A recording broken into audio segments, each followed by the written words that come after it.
Ya Ustaz. Ya, tadi sudah kita sebutkan ya bentuk albir ya. Ya, albir tadi ya, berbakti tadi adalah isalul khair. Maksud dari berbakti kepada orang tua, berbakti itu adalah isalul khair biqadri ma tastati'. Ya, menyampaikan ataupun memberikan kebaikan ya menurut kemampuan yang kau miliki, wa kaffu syarr, dan menolak keburukan ya, atau yang mencegah perbuatan buruk terhadap keduanya. Nah, itu bisa dengan harta, bisa dengan pelayanan ya. Isalul khair bil mal wa isalul khair bil khidmah ya. Memberikan kebaikan dalam bentuk harta dan memberikan kebaikan dalam bentuk pelayanan. Nah, di sini ya lihat kondisi kedua orang tua. Nah, itu tidak lepas dari kedua orang tuanya. Apakah kedua orang tua itu sudah masuk dalam usia yang perlu untuk dilayani, yang diurus ya. Ya, sudah masuk usia lanjut usia, ya sudah jumpo lah kita katakan, yang harus dirawat. Nah, kalau demikian wajib kita merawatnya di samping mencukupi kebutuhannya, materinya. Nah, demikian.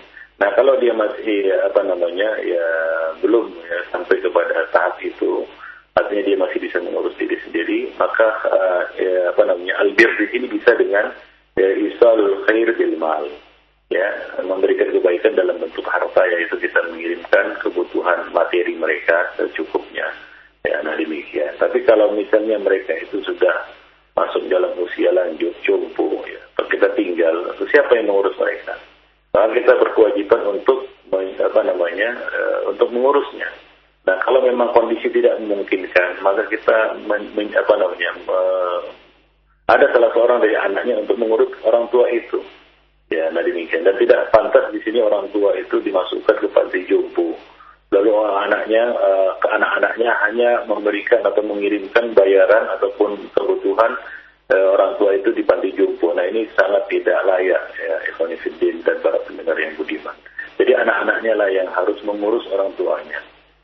Tidak etis ya, dan tidak bermoral juga yang menyewa orang lain ya untuk mengurus orang tuanya, kan begitu, untuk mengurus orang tuanya, baik di panti jompo ataupun di rumah. Ya, hendaknya ada salah seorang dari anaknya ya mengurus orang tuanya atau membawa orang tua itu ke rumahnya.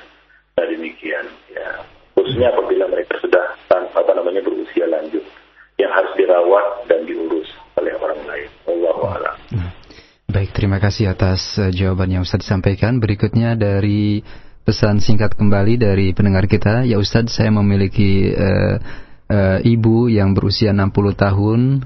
Beliau berniat untuk melaksanakan ibadah haji yang insya Allah akan berangkat 2012 tahun depan. Namun kondisi fisik beliau yang sudah sangat lemah dan ongkos yang beliau bayarkan juga hanya sendiri saja untuk beliau sendiri, dan kami anak-anaknya tidak mampu untuk membiayai kami untuk bisa menemani beliau. Bagaimanakah yang terbaik untuk hal ini? Sementara kami ingin berbakti kepada ibu dalam keinginan beliau untuk berhaji. Terima kasih atas nasihat Ustaz. Jazakallah khairan. Ya, hendaknya ada ya salah seorang dari anak-anaknya yang menyertainya. Ya, bisa ya kita katakan mereka kumpul dana yang berangkatkan salah seorang dari mereka untuk menyertai orang tua. Ya, wallahu a'lam mengenai masalah kemahraman bagi orang yang sudah lanjut usia ya. Nah, mengenai menyertai apakah orang yang sudah jumpo, yang sudah ulil irbah, yang sudah tidak ada hasrat dan tidak ada minat lagi orang lain untuk menikahinya atau terhadap dirinya, apakah harus dia disertai juga oleh mahram atau tidak? Ini mahalul khilaf ya, masih ada khilaf di kalangan ulama. Akan tetapi ya merupakan satu bentuk kebaikan ya seorang anak kepada orang tuanya adalah menyertai orang tua ini di dalam perjalanannya menunaikan ibadah haji. Apalagi kita tahu sekarang ya punya perjalanan haji itu membutuhkan ya kita katakan persiapan yang ya penuh ya, yang matang ya, apalagi di sana mereka harus mengurus diri sendiri dan lain sebagainya, tinggal di asrama, dan itu perlu orang yang mendampingi. Nah, kita lihat bagaimana orang tua yang berangkat sendiri, kadang-kadang dia tersesat, kadang-kadang dia terlantar ya, dan lain sebagainya. Keadaan mereka sungguh sangat memprihatinkan jika tidak ada yang mengurusnya. Jadi ya hendaknya ada salah seorang dari mereka yang menyertai orang tua ini untuk berangkat. Demikian, di samping menjadi mahram bagi kedua orang tuanya, bagi ibunya ini. Wallahu a'lam. Baik. Terima kasih atas jawabannya. Dan berikut dari pesan singkat kembali dari Umumia di Tambun yang bertanya, ya Ustaz, bagaimanakah cara berbakti kepada orang tua yang memiliki sifat-sifat buruk, semisal berburuk sangka kepada orang lain atau sering melaknat orang lain? Bagaimanakah cara kita berbakti kepada orang tua yang memiliki sifat tersebut? Terima kasih Ustaz. Kalau seperti itu kondisinya, maka albir yang terbaik kepadanya adalah memberikan nasihat. Ya, itulah yang terbaik kepada hal yang terbaik yang bisa dilakukan oleh seorang anak kepada orang tuanya yang memiliki sifat seperti itu. Yaitu memberikan nasihat dengan cara yang baik, ya, dengan hikmah, dengan kata-kata yang lembut, ya, dengan kata-kata yang sopan kepada kedua orang tua, dan berusaha untuk bagaimana ya agar orang tua itu bisa merubah kebiasaan-kebiasaan buruknya. Ya, misalnya orang tua masih suka meninggalkan sholat, ya, maka termasuk kebaktian seorang anak kepada orang tua adalah ya mengusahakan bagaimana orang tua itu sadar dan mengerjakan sholat. Ya, memberikan nasihat yang baik kepada orang tua dalam kondisi seperti itu. Itulah yang terbaik. Ya, yang diberikan oleh seorang anak kepada orang tua dalam kondisi seperti itu. Ya, di samping lebih bermanfaat daripada dia memberikan harta ataupun pelayanan ataupun yang lainnya. Ya, jadi dengan memberikan nasihat kepada orang tua, ya, dengan kata-kata yang hikmah dan kata-kata yang lembut. Wallahu a'lam. Baik, terima kasih atas jawaban Ustadz. Berikutnya dari pesan singkat kembali dari Pak Saiful di Pasar Bo, Jakarta Timur yang bertanya, ya Ustadz, sebagian saudara kita yang memiliki pemahaman bolehnya kita melakukan kumpul-kumpul setelah kematian atau setelah meninggalnya orang tua kita dengan ritual tahlilan. Mereka menyebutkan bahwasannya di antara 3 hal yang orang tua kita akan mendapatkan manfaat adalah doa dari anak soleh. Mereka mempunyai pemahaman bahwasannya anak soleh yang dimaksud di sini adalah bukan hanya terbatas pada anak soleh dari orang yang meninggal saja, akan tetapi semua kaum muslimin yang dia merupakan anak yang soleh dari orang tuanya, maka bisa untuk turut mendoakan orang tua yang meninggal tersebut walaupun bukan orang tuanya kandung. Bagaimana, apakah hal ini sahih atau bagaimana Ustaz penjelasannya? Jazakallah khairan. Yang pertama adalah maksud dari hadis itu anaknya, anak kandungnya yang berdoa untuknya. Waladun salihun yad'ula. Anak yang saleh yang mendoakan orang tuanya. Ya, yad'ulahu, mendoakannya, mendoakan kedua orang tuanya. Jadi anak yang saleh ini adalah anak kandungnya. Adapun selain anak kandung, ya kita katakan doa orang kaum muslimin kepada kaum muslimin yang lainnya itu bermanfaat. Tapi di sini dikhususkan ya doa dari anak yang saleh. Doa dari anak yang saleh. Nah, kemudian yang kedua, berkaitan dengan doa ya seorang anak yang saleh kepada dua orang tuanya. Doa adalah ibadah. Harus dilakukan dengan cara yang syar'i, ya, sesuai dengan sunnah Rasulullah Shallallahu Alaihi Wasallam. Tidak boleh seorang mengambil hadis ini, dalil umum ini, kemudian melakukan bid'ah-bid'ah yang tidak dilakukan oleh Rasulullah Shallallahu Alaihi Wasallam dan para sahabat.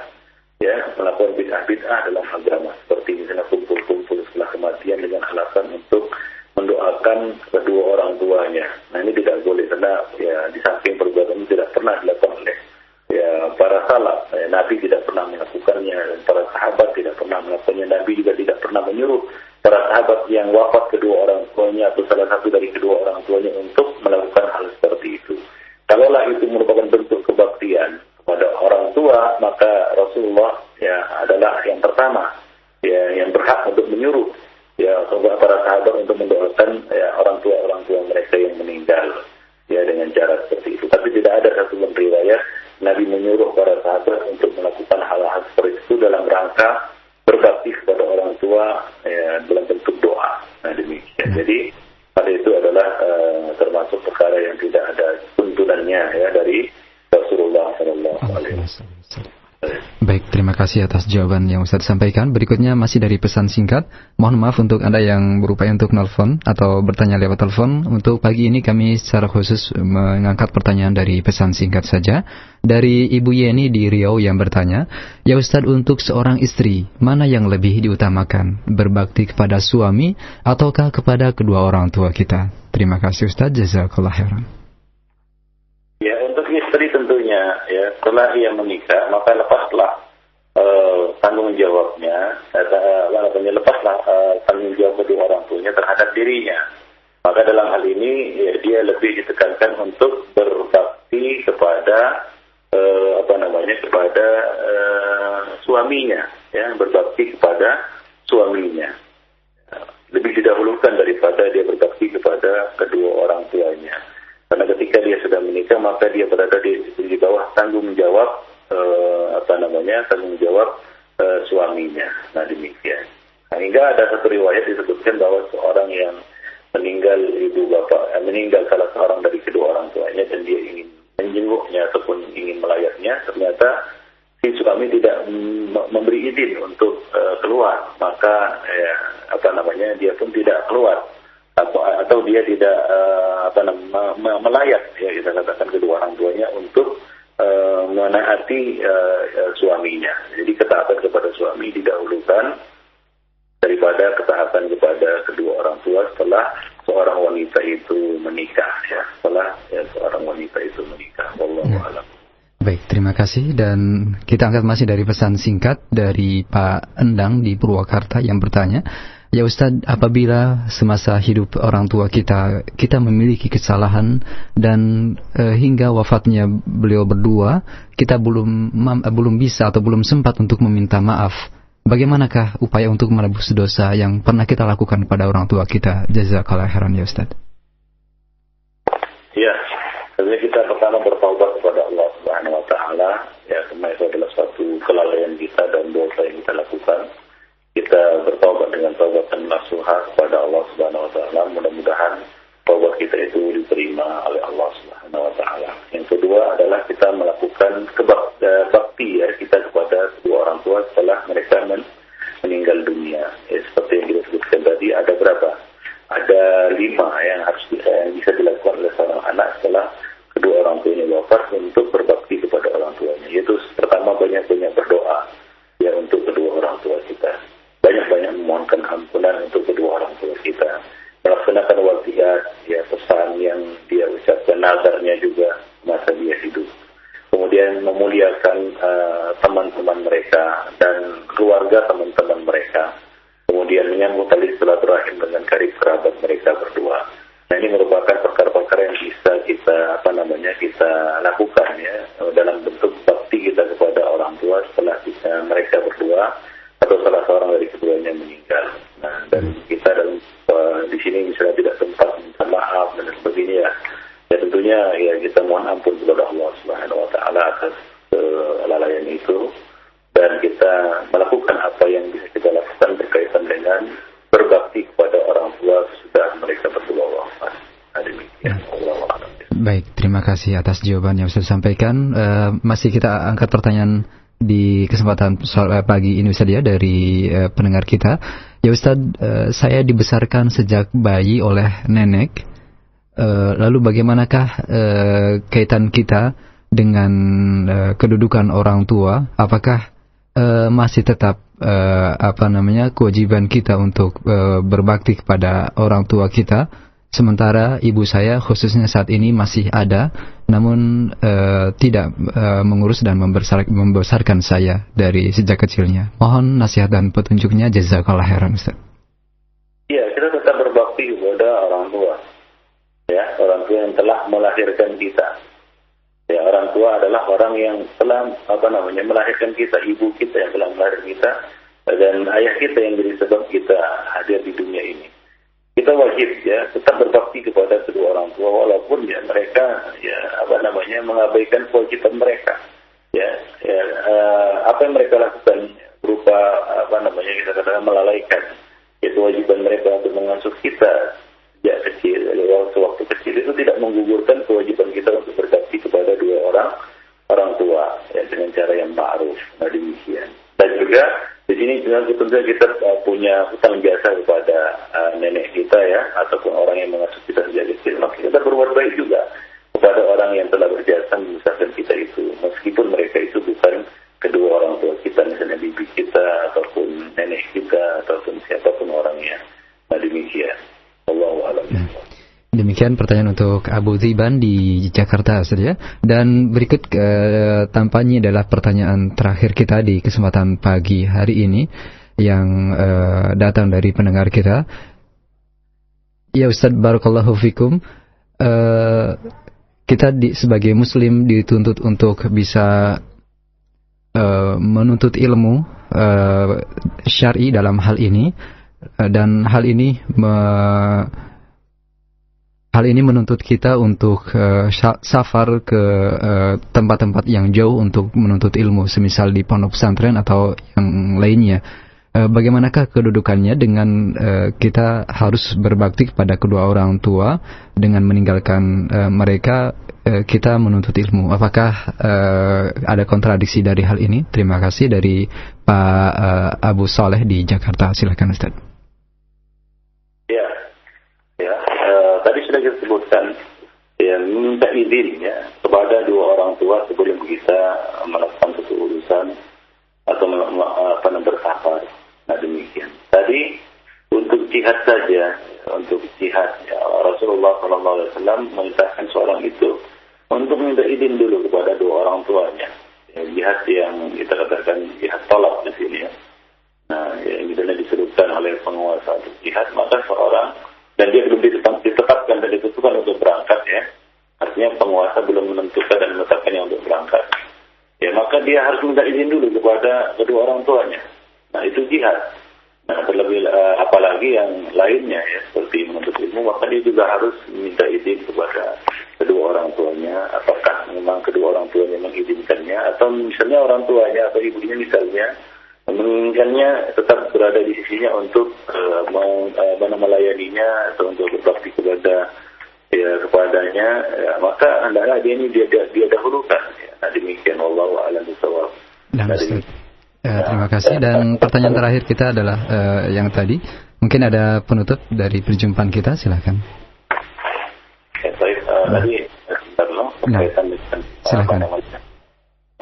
Seorang yang ingin menuntut ilmu syar'i, ya kemudian ibunya menghalanginya, atau mungkin bukan menghalanginya di sini maksudnya ya, ibunya menginginkan selain dari itu atau sebaliknya, misalnya menginginkan dia tetap berada di sisinya.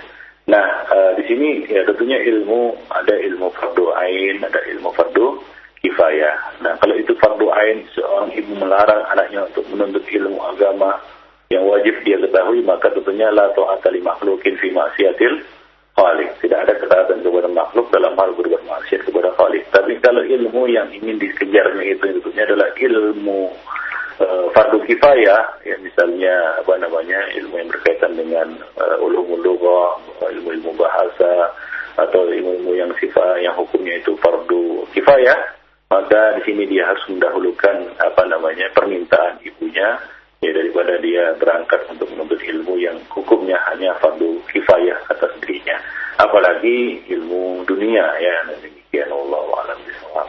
Nah, demikianlah ya pertemuan kita pada pagi ini. Mudah-mudahan ini bermanfaat bagi kita. Dan belum kita berpisah, nah di sini kita menjelaskan bahwa ya sangat diharamkannya berbuat durhaka kepada kedua orang tua, dan perbuatan itu termasuk perbuatan dosa besar yang ancamannya sangat berat. Yang pertama, Rasulullah SAW mengancam ya tidak akan masuk surga, dan Allah tidak masuk surga, dan Allah tidak akan melihatnya pada hari kiamat, itu di akhirat. Kemudian di dunia ya hukumannya disegerakan ya, disegerakan hukumannya di dunia. Nabi tadi mengatakan dua perkara yang disegerakan hukumannya di dunia, salah satunya adalah durhaka kepada dua orang tua. Banyak sekali cerita-cerita, baik cerita itu ya nyata ya, fakta, realita maupun fiktif ya berkaitan dengan kita katakan akibat dari berbuat durhaka kepada orang tua. Ya, di negeri kita ada beberapa cerita-cerita dari Allah alam kesahihannya ya, kebenarannya, seperti maling kundang, sampuraga, dan sangkuriang dan lain sebagainya, yang durhaka ataupun berbuat kejahatan terhadap kedua orang tuanya, dan banyak lagi kisah-kisah dan cerita-cerita, berita-berita berkaitan dengan masalah ini ya, tentang disegerakannya hukuman dan azab terhadap orang yang berbuat durhaka kepada dua orang tuanya. Nah, demikianlah ya para ikhwatiddin, lebih dan kurang maaf. Qul hadza wa astaghfirullahaladzim wa lakum wa li sa'iril muslimin innahu huwal ghafurur rahim. Baik, terima kasih untuk Ustaz. Jazakallah khairan atas pembahasan dan materi dari Al-Kabair, dosa-dosa besar yang wajib untuk kita jauhi. Dan telah kita simak tadi pembahasan dari dosa uququl walidain atau berbuat durhaka kepada kedua orang tua. Semoga Allah Subhanahu wa taala menjadikan atau menjauhkan kita dari hal itu, dan semoga Allah Subhanahu wa taala mempertemukan kita kembali bersama Ustaz di kesempatan Selasa pagi, di kesempatan setiap pukul 8 waktu Indonesia Barat, di pertemuan pekan mendatang.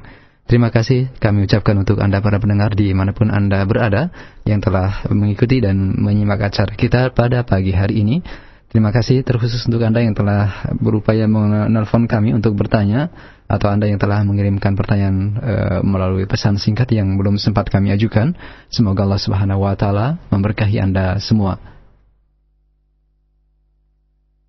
Ikhwatal Islam dimanapun Anda berada, untuk selanjutnya program acara kita di kesempatan pagi hari ini, Dialog Interaktif Dunia Kesehatan bersama Bapak Dr. Kardi, insyaallah kami akan selenggarakan. Dan pada sesi berikutnya, insyaallah kami akan selenggarakan pula Dialog Interaktif Dunia Pendidikan Islam yang akan menghadirkan tim asatid dari Pondok Pesantren Al-Ma'tuk Sukabumi. Pukul 10.35 waktu Indonesia Barat kita akan simak bersama, dan kami ucapkan terima kasih atas kebersamaan Anda di pagi ini. Saat ini pukul 9.13 waktu Indonesia Barat, kami hadirkan ke ruang dengar Anda lantunan tilawah Al-Quranul Karim yang kami hadirkan dari surat Al-Qiyamah berikut. Selamat mendengarkan. Kami undur diri, mohon maaf atas segala kekurangan dan kekhilafan kami. Wassalamualaikum warahmatullahi wabarakatuh.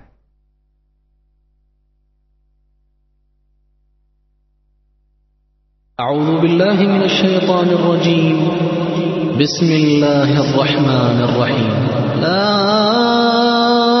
أقسم بيوم القيامة ولا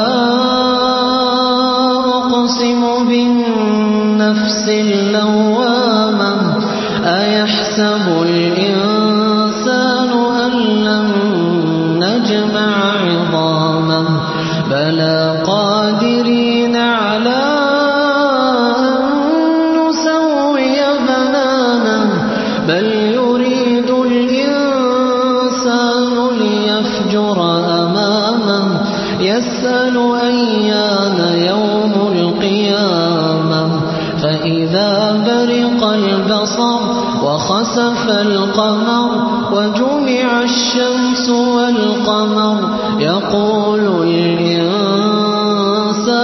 يومئذ أين المفر كلا لا وزر إلى ربك يومئذ المستقر ينبأ الإنسان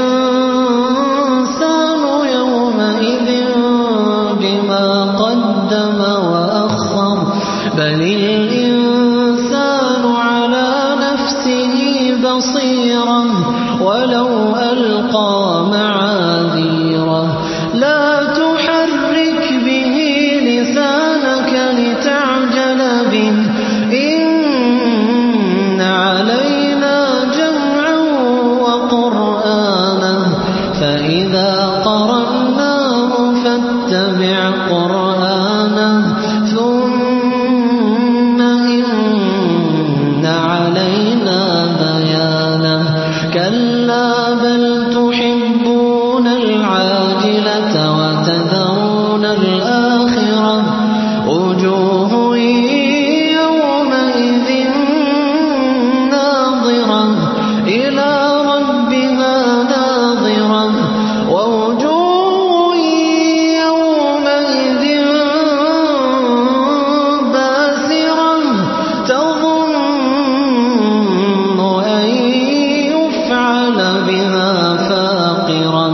كلا إذا بلغت التراقي وقيل من راق وظن أنه الفراق